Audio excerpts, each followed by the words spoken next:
The sun painted the park in hues of gold and green. The leaves, a mix of amber and emerald, rustled gently in the breeze, creating a symphony of nature's whispers.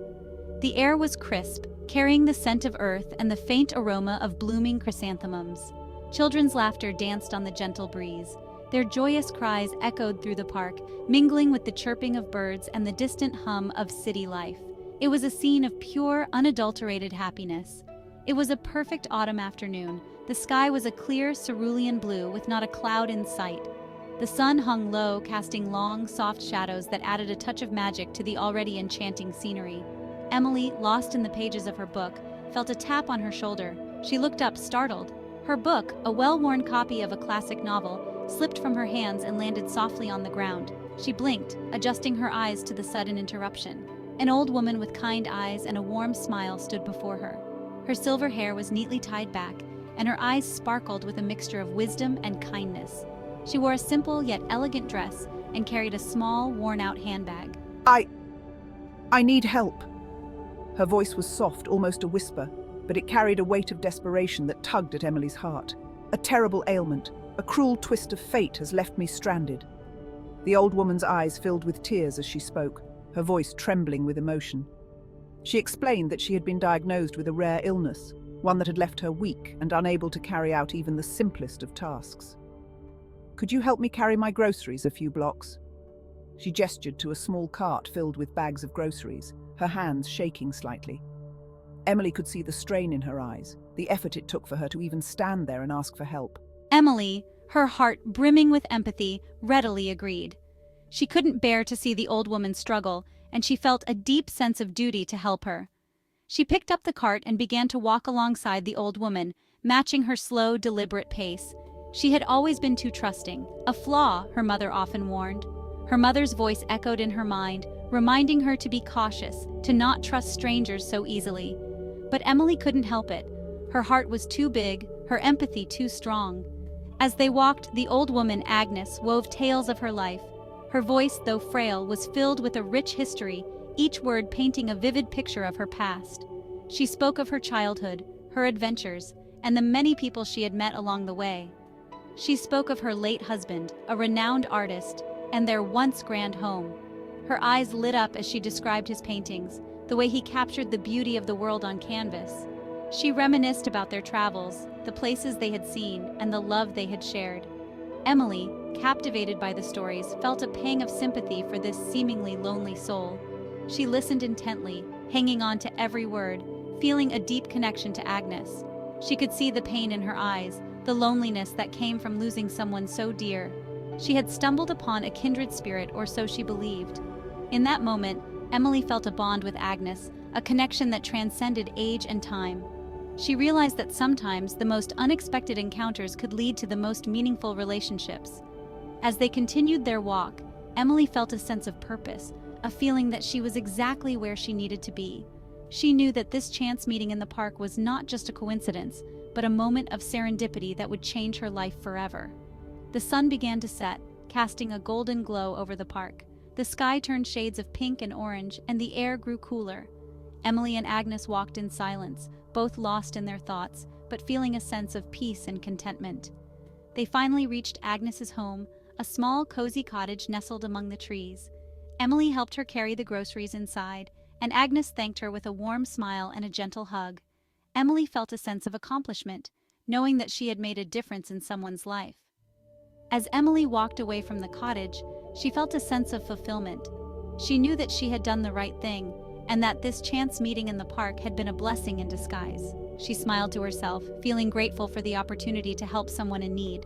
The park was now bathed in the soft light of dusk, peaceful and serene. The children's laughter had faded, replaced by the gentle rustling of leaves and the distant chirping of crickets. Emily took a deep breath, feeling a sense of calm wash over her. As she made her way home, Emily reflected on the day's events. She felt hopeful, knowing that even in a world filled with challenges and uncertainties, there were still moments of kindness and connection that could brighten even the darkest of days. She smiled, feeling content and at peace. She knew that she would never forget this day and the chance meeting in the park that had brought so much joy and meaning to her life. Agnes's house stood at the edge of town, a shadow of its former glory. Once a beautiful, vibrant home, it now seemed to be a relic of the past, forgotten and neglected. The house, with its creaking wooden beams and broken windows, whispered tales of better days gone by. The paint peeled and the garden lay choked with weeds. The once meticulously maintained flower beds were now overrun with wild growth, a testament to the passage of time and the absence of care. The garden, which had once been a riot of colors, was now a tangled mess of green and brown. Inside, the air hung heavy with the scent of decay. Dust motes danced in the dim light that filtered through the grimy windows, and the furniture, covered in sheets, stood like silent sentinels of a bygone era. The walls, once adorned with vibrant wallpaper, were now faded and peeling, adding to the sense of desolation. Would you like some tea, dear? Agnes's voice was warm and inviting, a stark contrast to the cold, lifeless surroundings. Emily, though slightly unnerved by the house's oppressive atmosphere, accepted.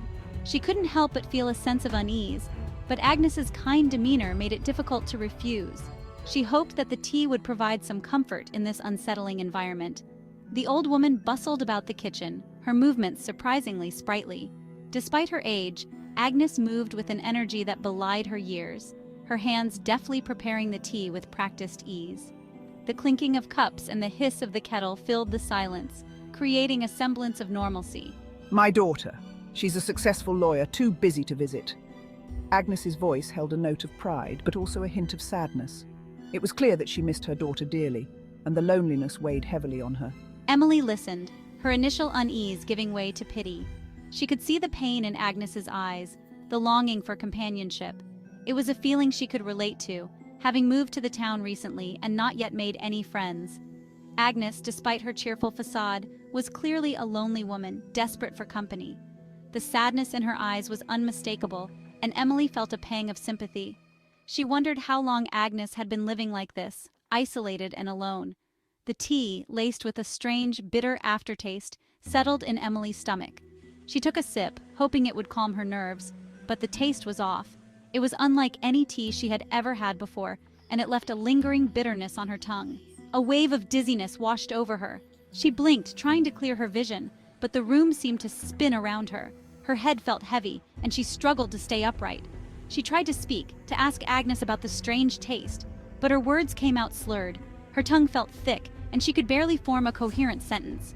Panic began to set in as she realized something was very wrong. Smiling with a predatory glint. Agnes's smile widened, a predatory glint in her eyes. There was something sinister in her expression, a hidden malice that sent chills down Emily's spine. Agnes's smile widened, her eyes gleaming with a predatory glint. The warmth in her voice and demeanor now seemed like a mask, hiding something far more sinister beneath. A predatory glint in her eyes. Emily's heart raced as she realized the true nature of the woman before her.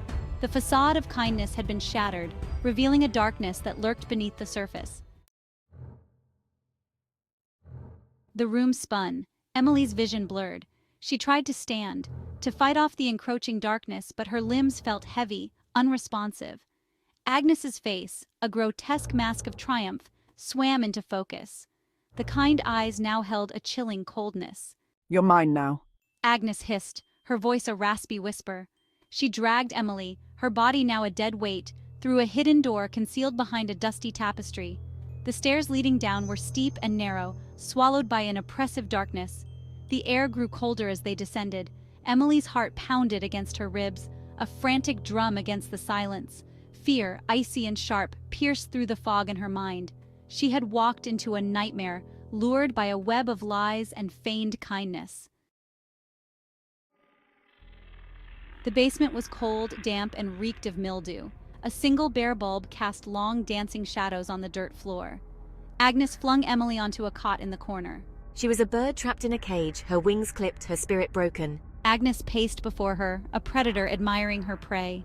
She spoke of her loneliness, her resentment towards a world that had forgotten her. I have a collection, you know. Other lost souls I lured and trapped, their lives extinguished like flickering candles. Emily's blood ran cold. This was not a harmless old woman. This was a monster, a spider patiently weaving her web, waiting for unsuspecting victims to stumble into her trap. She had to escape, had to break free from this nightmare before it consumed her. Days bled into nights, each one more oppressive than the last. The darkness seemed to stretch endlessly, swallowing any semblance of hope. The walls of the old house felt like they were closing in, suffocating Emily with their weight. Emily, her spirit battered but unbroken, clung to hope. She studied Agnes, learning her routines, her weaknesses. Every movement, every word, was a piece of the puzzle she needed to solve. She knew that understanding Agnes was the key to her survival. There was a vulnerability behind the facade of madness, a crack in the armor that Agnes wore so tightly. Emily could see it in the way Agnes's hands trembled when she thought no one was watching, in the haunted look that sometimes crossed her eyes, a flicker of fear in her eyes when she spoke of her daughter. It was a fear that spoke of deep, unhealed wounds, of a past that still haunted her. Emily knew that this fear was her way in, her chance to find a way out. One day, as the rain pounded against the windows and the wind howled outside, Agnes let slip that her daughter was due for a visit. It was a rare moment of vulnerability, a crack in the facade that Agnes had built around herself. Agnes let slip that her daughter was due for a visit. The words hung in the air, heavy with unspoken meaning. Emily's heart raced as she realized the significance of this revelation. A surge of hope coursed through Emily. This was her chance, her only chance. She had to act quickly to find a way to get a message to the outside world before it was too late. "I have to get a message to the outside world," she whispered to herself, her voice trembling with urgency. "I have to let someone know what's happening here, to alert someone, anyone, of the horrors that lurk within the walls of this house."